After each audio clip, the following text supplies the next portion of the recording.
बिस्मिल्लाहिर्रहमानिर्रहीम। अस्सलाम वालेकुम। मैं डॉक्टर शाहिद रज़ा आपको वेलकम कहता हूँ। हायर एजुकेशन एप्टीट्यूड टेस्ट यानी हेड टेस्ट या एचईटी टेस्ट, इसके बारे में हम बात कर रहे हैं पिछली कुछ वीडियोस में।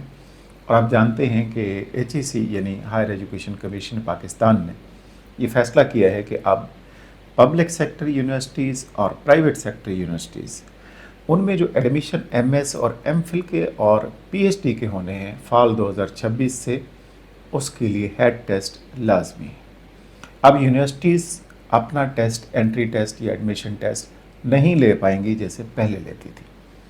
अब एचईसी खुद कंडक्ट करेगी एजुकेशन टेस्टिंग काउंसिल के थ्रू, और हेड टेस्ट जो क्लियर करेगा वो किसी भी यूनिवर्सिटी में एडमिशन ले पाएगा, चाहे वो पब्लिक सेक्टर यूनिवर्सिटी में लेना चाहे या प्राइवेट सेक्टर यूनिवर्सिटी में लेना चाहे। तो इसी सिलसिले में एक दफ़ा फिर मैंने सोचा कि एक छोटी सी वीडियो बनाई जाए जिसमें मैं आपको हेड टेस्ट की कैटेगरीज़ जो हैं एमएस और एमफिल के लिए वो आपसे शेयर कर रहा हूँ। और इसके साथ ये जो कैटेगरीज़ हैं डिसिप्लिन्स हैं, बेसिकली इन डिसिप्लिन में कौन कौन सा सब्जेक्ट आता है। पिछली मेरी वीडियोस के ऊपर आपने बहुत कमेंट्स किए और बहुत पूछा आपने कि हमारा ये सब्जेक्ट है तो ये किस कैटेगरी में आएगा, ये किस कैटेगरी में आएगा। और मैंने कोशिश की है कि मैक्सिमम जवाब दे पाऊँ, लेकिन हो सकता है किसी को रिप्लाई अभी ना मिला हो मसरूफियत की वजह से, तो मैं उसके लिए माजरत खा हूँ। मैं देखूँगा फिर भी रिप्लाई करूँगा। तो इसको देखते हैं। देखिए, सबसे पहले तो सवाल ये आता है कि कौन अप्लाई करे या कर सकता है हेड टेस्ट के लिए। तो इसके लिए वो तमाम स्टूडेंट्स जो इंटरेस्ट रखते हैं एमएस या एमफिल में एडमिशन के लिए पब्लिक सेक्टर और प्राइवेट सेक्टर यूनिवर्सिटीज़ में, वो अप्लाई कर सकते हैं इस टेस्ट को देने के लिए। दूसरा, जो एमएस और एमफिल के लिए पहले एडमिशन के लिए अप्लाई कर चुके हैं ऑलरेडी, या वो एचईसी स्कॉलरशिप के लिए ई पोर्टल पे अप्लाई कर चुके हैं और वो चाहते हैं कि स्कॉलरशिप उनको मिले, तो उसके लिए भी ये हेड टेस्ट जो है वो ज़रूरी है। दूसरा, एचईसी स्कॉलरशिप जो आते रहते हैं उसके हवाले से भी अगर आप हेड टेस्ट को क्लियर कर लेते हैं तो इसका जो स्कोर है वो 2 साल तक वैलिड रहता है। यानी 2 साल तक आप उसी स्कोर से, उसी रिज़ल्ट से यूनिवर्सिटीज़ में भी अप्लाई कर सकते हैं और एचईसी के जो स्कॉलरशिप हैं उसके लिए भी अप्लाई कर सकते हैं। अच्छा, जहाँ तक कैटेगरीज़ का ताल्लुक़ है तो इसकी जो कैटेगरीज़ हैं वो बेसिकली 4 हैं और 5वीं हेड जनरल है, तो टोटल मिला के ये 5 बनती हैं। हेड 1 कैटेगरी जो है, इसमें जो डिसिप्लिन शामिल हैं उसमें इंजीनियरिंग एंड टेक्नोलॉजी है, कंप्यूटर साइंस है, मैथमेटिक्स है, स्टैटिस्टिक्स है और फिज़िक्स है। जो हेड 2 है उसमें मैनेजमेंट साइंसेज और बिजनेस एजुकेशन शामिल है। हेड 3 में आर्ट्स एंड ह्यूमैनिटीज़ आता है, सोशल साइंसेज है, साइकोलॉजी है और इसमें क्लिनिकल एंड अप्लाइड साइकोलॉजी, और इसके साथ लॉ आता है। हेड 4 जो है इसमें शामिल है agriculture and veterinary sciences, biological and medical sciences और फिज़िकल साइंसेज, एजुकेशन और मीडिया एंड मास कम्युनिकेशन। जो हेड जनरल है ये है रिलीजियस स्टडीज़ के लिए, यानी मदरसा ग्रेजुएट्स के लिए। तो ये 5 कैटेगरीज़ हैं बेसिकली जो एमएस एमफिल के लिए है हेड टेस्ट। अच्छा, इसका जो क्वेश्चन ब्रेकअप है वो मैं आपको समझाता हूँ। यानी ये जितने भी हेड टेस्ट हैं 5 के 5, इसमें 3 हिस्से होंगे इसके। एक इंग्लिश यानी वर्बल रीजनिंग, और दूसरा पार्ट है एनालिटिकल रीजनिंग, और तीसरा पार्ट इसका है क्वांटिटेटिव रीजनिंग। तो टोटल 100 इसके मार्क्स हैं। अब इसमें जो इसकी डिवीजन है, क्वेश्चन ब्रेकअप है, ये मुख्तलिफ है। हर इसमें जो कैटेगरी है हेड की 1, 2, 3, 4 एंड 5 इसकी मुख्तलिफ है, ये समझने वाली बात है। सबसे पहले तो इसके बाद मैं आपको बताऊंगा कि इन डिसिप्लिन के, हर डिसिप्लिन के अंडर कौन से सब्जेक्ट आते हैं, वहाँ से और क्लैरिटी आ जाएगी आपको। Head 1 engineering and technology, computer science, mathematics, statistics और फिज़िक्स। इसमें जो इंग्लिश और वर्बल रीजनिंग का पोर्शन है वो 30% है, यानी 30% क्वेश्चन इंग्लिश और वर्बल रीजनिंग से रिलेटेड होंगे। दूसरा, एनालिटिकल रीजनिंग से भी 30% होंगे हेड 1 के, और क्वांटिटेटिव रीजनिंग 40% होगी हेड 1 में, तो ये टोटल 100% बन जाएगा। हेड 2 की बात करें तो मैनेजमेंट साइंसेज और बिजनेस एजुकेशन, इसकी डिवीजन थोड़ी डिफरेंट है। इसमें इंग्लिश और वर्बल रीजनिंग तो 30% ही है, यहाँ पे एनालिटिकल रीजनिंग 40% है और क्वांटिटेटिव रीजनिंग 30% है। इसके बाद हेड 3 आता है जिसमें आर्ट्स एंड ह्यूमैनिटीज़ है, सोशल साइंसेज है, साइकोलॉजी और लॉ है। इसमें इंग्लिश वर्बल रीजनिंग 40% है, एनालिटिकल रीजनिंग 35% है और क्वांटिटेटिव रीजनिंग 25% है। ये उन दोनों से डिफरेंट है इसकी जो क्वेश्चन ब्रेकअप है।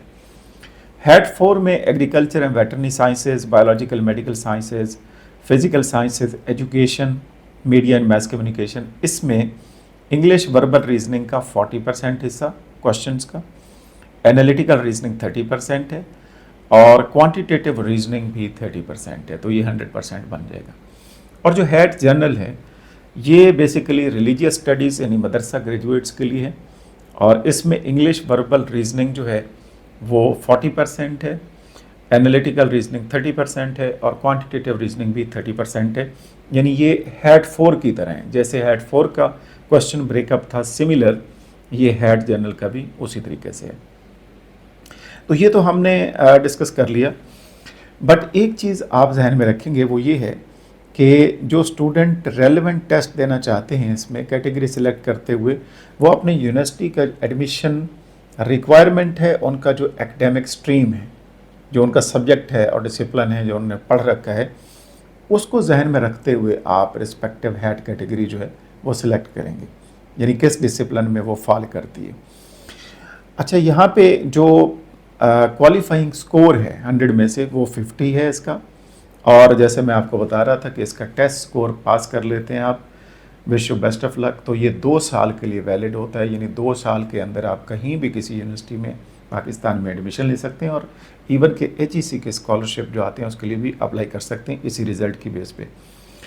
इसकी अभी रजिस्ट्रेशन पोर्टल जो है वो ओपन हो चुका है 17 मई 2026 से, और ये 7 जून 2026 तक संडे तक ये ओपन रहेगा और टेस्ट इसका कंडक्ट किया जाएगा 5 जुलाई 2026 संडे, ठीक है, 5 जुलाई 2026 को इसका टेस्ट होगा। अच्छा, मज़ीद मालूमात के लिए या लेटेस्ट अपडेट के लिए आप HEC की जो ऑफिशियल वेबसाइट है उसको आप देखते रहेंगे। तो ये तो था इसमें, बाकी मैंने कैसे अप्लाई करना है, इसको फिल कैसे करना है उसकी वीडियोस में बना चुका हूँ, आप उसको देख सकते हैं।